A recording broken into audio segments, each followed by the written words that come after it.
Good morning. My name is Cameron Darcy. Can you tell me your full name, please? My name is Ming Wu. What should I call you? You can call me Ming. Could you tell me where you're from? Yes, I'm from Shanghai, China. Can I see your identification, please? Oh, just a minute.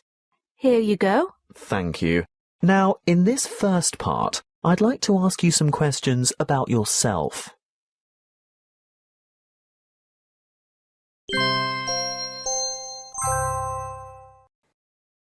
Let's talk about your studies. Tell me about your studies. I'm studying at senior high school, and then I hope to enter university to study architecture and town planning. Are you a full-time student or a part-time student? Full-time, of course, because I'm still at school. When I start university, I'll also be full-time because my parents will support me while I'm studying. What are your goals after completing your studies? After completing my architecture degree, I hope to study at postgraduate level in either Spain or Italy. That's my dream, anyway. Now, let's talk about news. How do you find out about news? I read the national newspaper every day or every second day. I like to keep up with what's going on here and overseas, so I make an effort to buy it and read it quite often. Do you always use the same method of assessing news? Why? Yes, actually, I do. I think it's because I have become used to this way, and I know where to find my favourite columnists and articles, as well as the TV listings. It's familiar. Which type of news do you enjoy reading the most? Why? I like international news and analysis. Then, for fun, I enjoy the magazine lift-out section, which has all sorts. Recipes, fashion, feature articles and so on. It's more magazine style, but it comes free with the newspaper, so that's a bonus. Which type of news do you enjoy the least? Why? Well, I have to say I don't really enjoy the motoring or finance sections. But then I'm not really interested in either of those topics. Also, I don't really enjoy sports news either. Let's talk about things which make you feel happy. What kind of things make you feel happy? Why? I guess the kinds of things which make me feel happy are mainly when I'm with people that I care about. Oh, and I love hiking and enjoying nature. So, if I'm outside in the forest or the mountains, I'm usually pretty happy. And I love chocolate. That makes me pretty happy. What do you tend to do when you feel this way? Well, I suppose I just enjoy it while it lasts and try to make it last for a long time. Have similar things always made you happy? Now that I think about it, yes. I've always been happy when I'm around people and just relaxing and talking.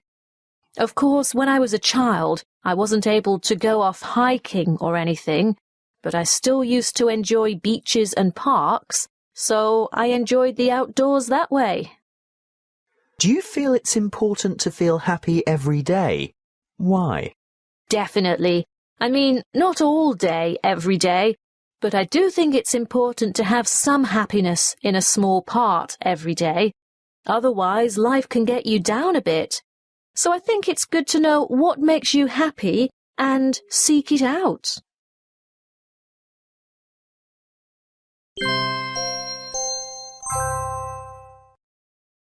Now, I'm going to give you a topic, and I'd like you to talk about it for 1 to 2 minutes. Before you talk, you'll have 1 minute to think about what you're going to say. You can make some notes if you wish. Do you understand? Yes, I understand.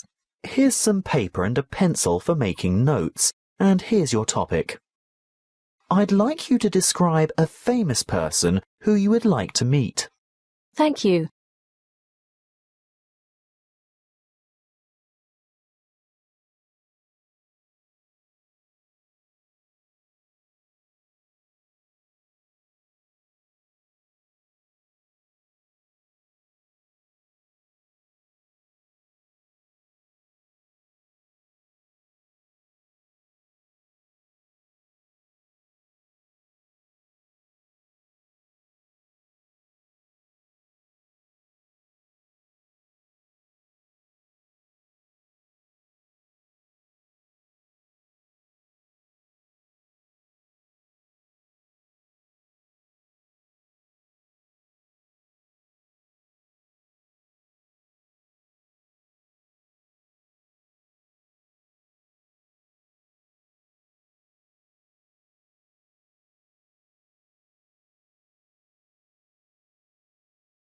I haven't ever really thought about this type of question, but I would probably say that the famous person I would most like to meet is the lead singer from the band U2, Bono.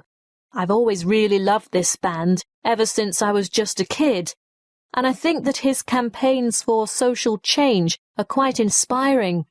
It's nice to see someone who is using their fame for good, and I have a lot of respect for that.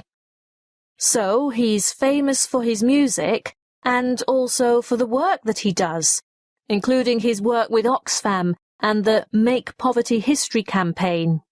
He combines the two activities well, and some of U2's music has quite strong messages. So yes, I'd like to meet him because I think he's an inspirational person. As for what questions I would ask him, I'm not really sure.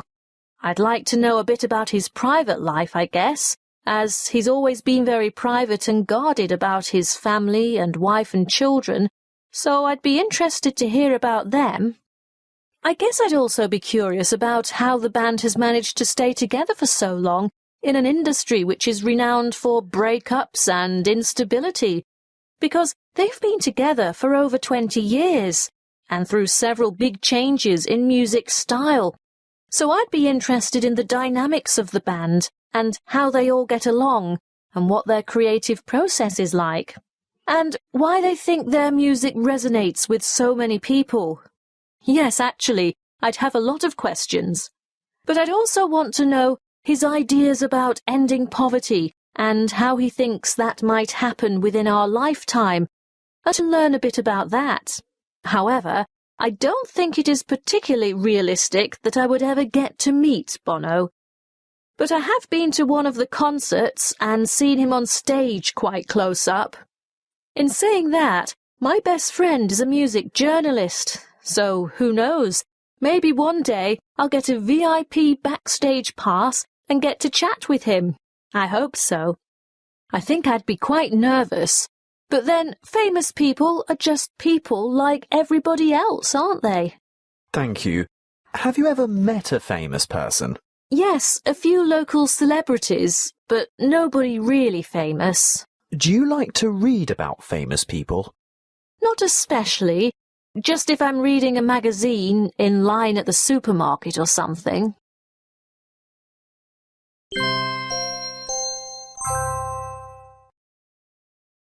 We've been talking about a famous person whom you would like to meet, and now I'd like to discuss with you one or two more general questions related to this. Let's consider first the topic of fame. What do you think motivates people who seek fame? In some ways, I think there are two types of motivation, or two pathways, if you like, to fame. There are those who deliberately set out to become famous, and that is their goal from the beginning. It doesn't really matter if they have talent or anything, they just crave fame, and I think they are motivated by wanting lots of people to like them, and the attention, and perhaps the money also. But I don't think that is the main motivation. Then there are people who simply do what they love and become famous doing it. They are motivated by their talent, I believe. Some people argue that celebrities and famous people have no right to expect privacy because they are in the public eye. What's your opinion? I don't think this is a valid argument at all. Famous people do not become public property simply because they are famous, and I certainly believe they're entitled to as much privacy as the rest of us. Take Princess Diana as an example. She was hounded by the media and paparazzi to the extent that it killed her in the end. They are human beings and have the basic right to privacy like the rest of us.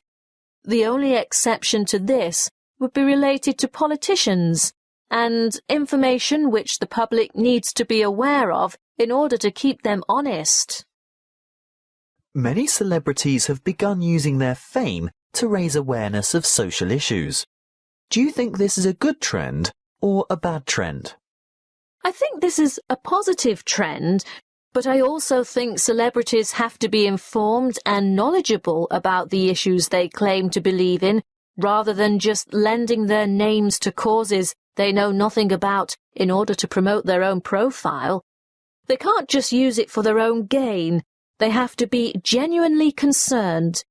When it's done well, there's a real benefit in having celebrity power in raising awareness and money for important issues, such as the benefit concert for the earthquake in Haiti, for instance. Now let's talk about social interaction and meeting people. How important is it to spend time with family members in your culture? Why? Family is at the centre of life in my culture, so spending time with family is highly valued. For instance, we always get together for family meals and we see each other all the time. It's important because family is simply the most important thing in life and we make it a priority always. I guess it's traditional and just reflects my culture's values.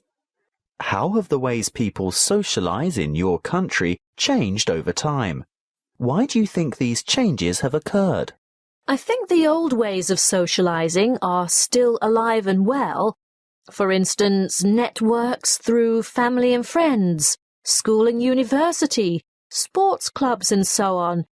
But this has been added to by other forms of new media socializing, such as online social networks. I think these are particularly popular with the younger generation. This change has happened simply because of the growth in new technologies, which has made it possible. And while I think it is a positive change, I think meeting people and talking is preferable.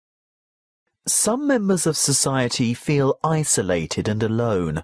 What measures can be taken to combat this issue? Well, I think this is the responsibility of the family to ensure that people don't feel isolated and lonely. They can offer strategies to support the person socially and get them the help they need if they are lacking social skills, self-esteem and confidence. And in wider society, I think there could be more of a swing back to old-fashioned ways of meeting people face-to-face, rather than such a focus on the internet, email and social networking, as I think these types of tools can end up making people feel even more alone. Thank you. That is the end of the speaking test.